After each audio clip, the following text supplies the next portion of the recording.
بسم اللہ الرحمن الرحیم۔ سورہ بقرہ کی آیات وَجَسْتَ مُوسَىٰ لِقَوْمِهِ سے آگے سبق ہے۔ اعوذ باللہ من الشیطان الرجیم، بسم اللہ الرحمن الرحیم۔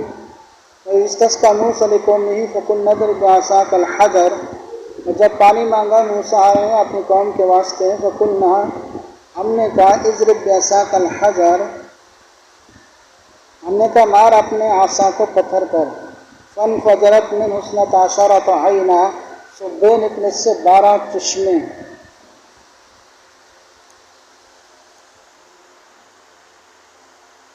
قَدْ عَلِمَ كُلُّ أُنَاسٍ مَّشْرَبَهُمْ، پہچان لی ہر قوم نے اپنا گھاٹ، یعنی پانی پینے کی جگہ۔ کُلُوا وَاشْرَبُوا مِن رِزْقِ اللَّهِ، کھاؤ اور پیو اللہ کی روزی، اور نہ پھرو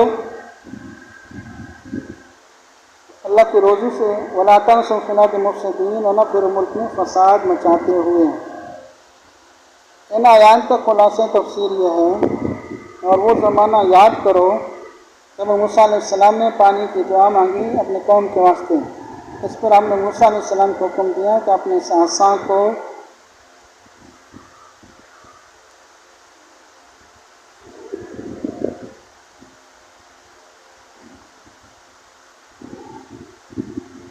فلاں پتھر پر مارو، اس سے پانی نکل آئے گا۔ بس عصا پتھر پر مارنے کی دیر تھی کہ فوراً اس سے 12 چشمے پھوٹ نکلے، اور بنی اسرائیل کے بھی 12 ہی خاندان تھے۔ چنانچہ ہر شخص نے اپنے پانی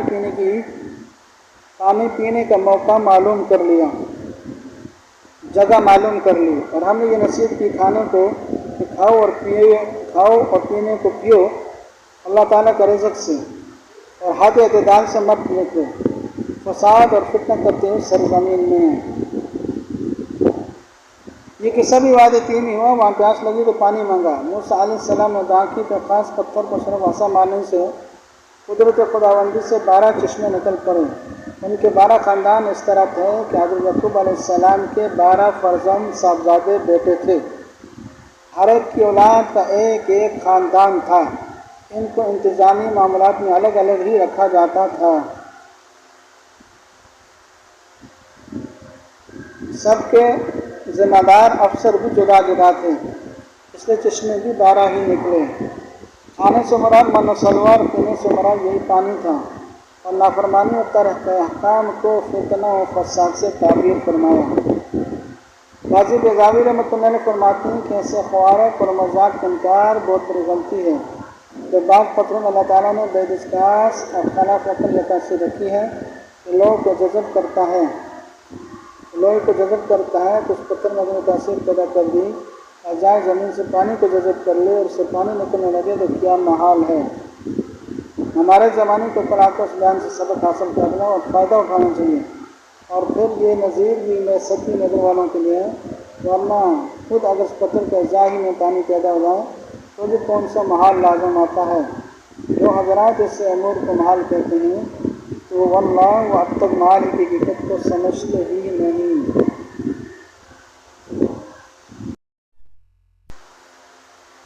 تو اس ساری بحث سے یہ ثابت ہوا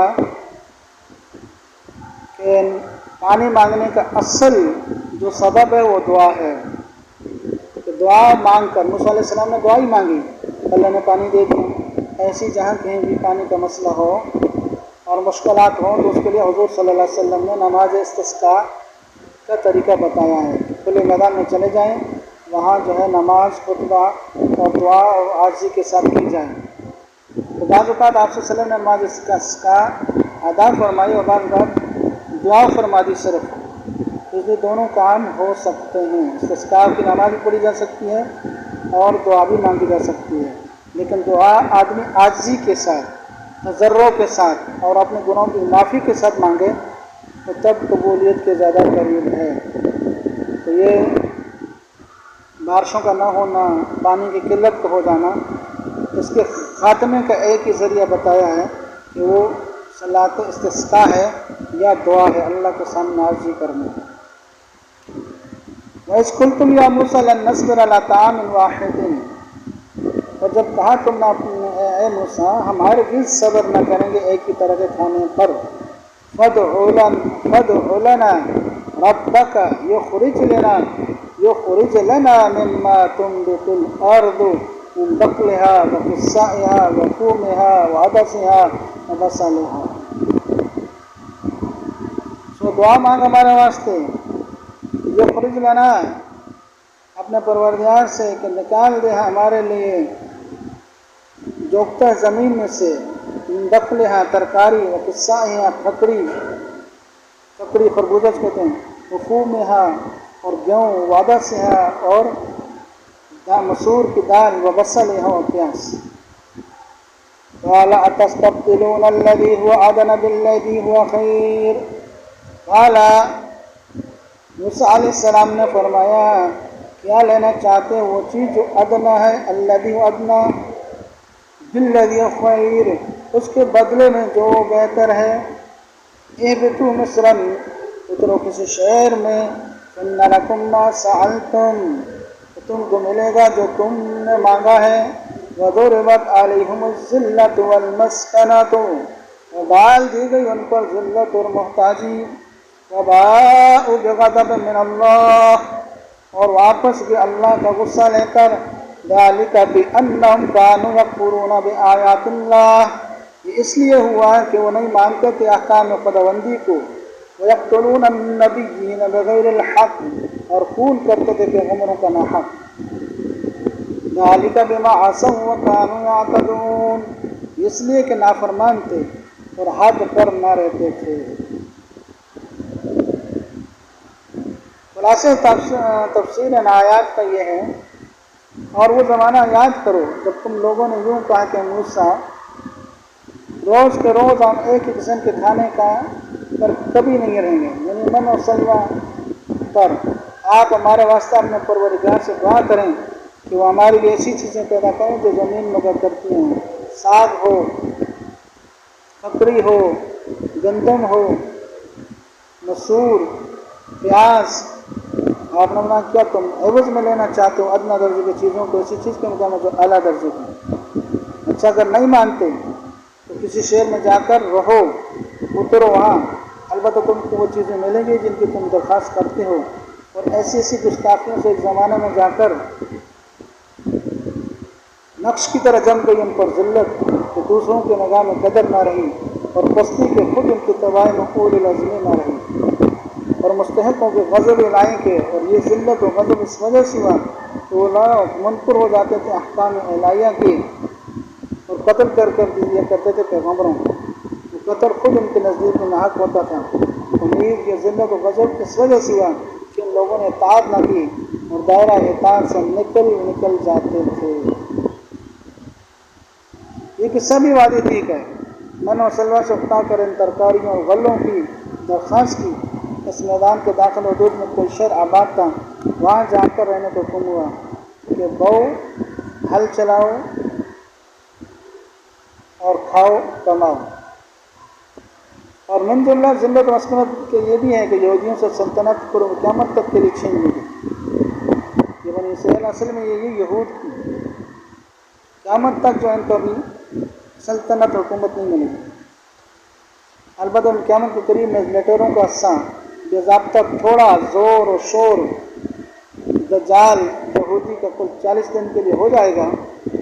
دجال جو آئے گا اور اس کو کوئی حاکم سلطنت نہیں کہہ سکتا. اور ان کو یہ بات موسیٰ علیہ السلام کی معرفت جتلا دی گئی تھی اگر بے حکمی کرو گے، حکموں کو نہ مانو گے تو ہمیشہ دوسری قوموں کے محکوم رہو گے. اس لیے جو اللہ کے حکموں کو نہیں مانتے تو وہ دوسروں کے محکوم بن جاتے ہیں. جیسے کہ سورہ اعراف کی آیت وَإِذْ تَعَذَّنَ رَبُّكَ لَيَبْعَثَنَّ عَلَيْهِمْ إِلَى يَوْمِ الْقِيَامَةِ مَنْ يَسُومُهُمْ سُوءَ الْعَذَابِ یہ مذکور ہے. موجودہ اسرائیلی حکومت کیسی کہ امریکہ اور برطانیہ کے غلام سے زیادہ نہیں ہے، اور فلسطین والوں نے ان کا جینا دوبر کر رکھا ہے. اور بہت سے پیغمبر مختلف اوقات میں یہودیوں کے ہاتھ سے قتل ہوئے جن کو وہ لوگ بھی دل سے سمجھتے تھے کہ ہمارا یہ فعل ناحق ہے، لیکن عناد اور ضد نے اندھا بنا رکھا تھا.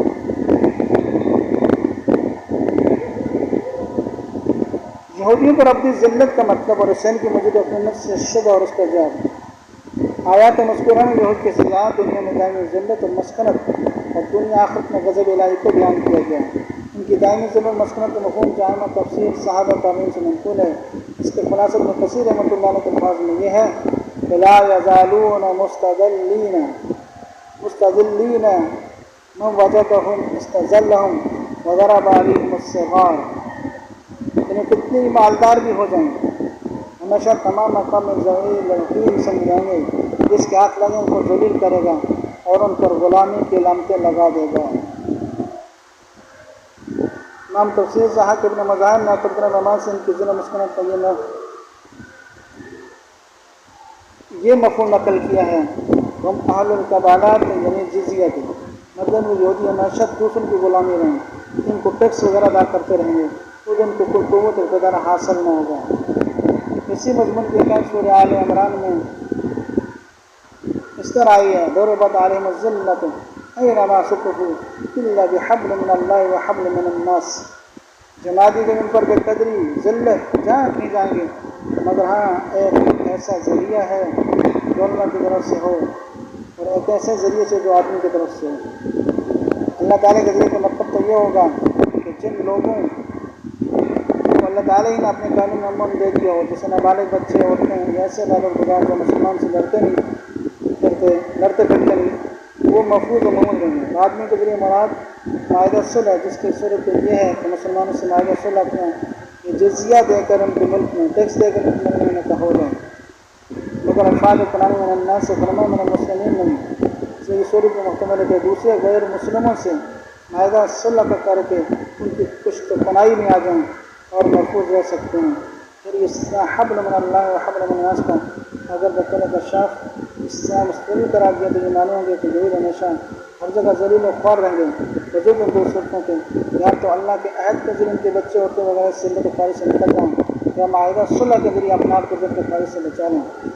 اور جیسے اوپر لکھا گیا کہ معاہدہ صلح کے ذریعے بخاری سے نکلنے کی صورت مسلمانوں سے معاہدہ صلح کر کے بھی ہو سکتی ہے، اور یہ بھی احتمال ہے کہ دوسری قوموں سے معاہدہ صلح کر کے ان کے سہارے ذلت اور خواری سے محفوظ ہیں۔ یہ سب تقریر استثناء متصل کی تقدیر پر ہے، اور بہت سے زیادہ مفسرین نے اس کو استثناء منقطع قرار دیا، تو مطلب یہ ہوگا کہ جب اپنی ذلت اور اپنے قومی حیثیت سے تو ذلیل و خواری رہیں گے، جو دو قانون الہی کی وسعت میں اگر آ کر ان کے بعد افراد سے محفوظ ہو جائیں یا دوسرے لوگوں سہارا لگے ذلت و خواری پر پردار ڈال۔ اور آئیے سوال کہ یہود کی فلسطین میں حکومت، تو وہ چھوٹی سی جگہ ہے اور جو ہے وہ بھی خود مختار نہیں ہے، وہ بھی امریکہ اور یورپ کے مرہون منت ہے، خود اپنے زور پہ قائم نہیں ہے، تو اس لیے اس سے قرآن کے اس اصول پر کوئی نقض وارد نہیں ہوتا کہ یہود ہمیشہ ذلیل رہیں گے، بلکہ یہ ذلیل ہیں، ذلیل رہیں گے، کبھی ان کی شان و شوکت پر حکومت قائم نہیں ہو سکتی۔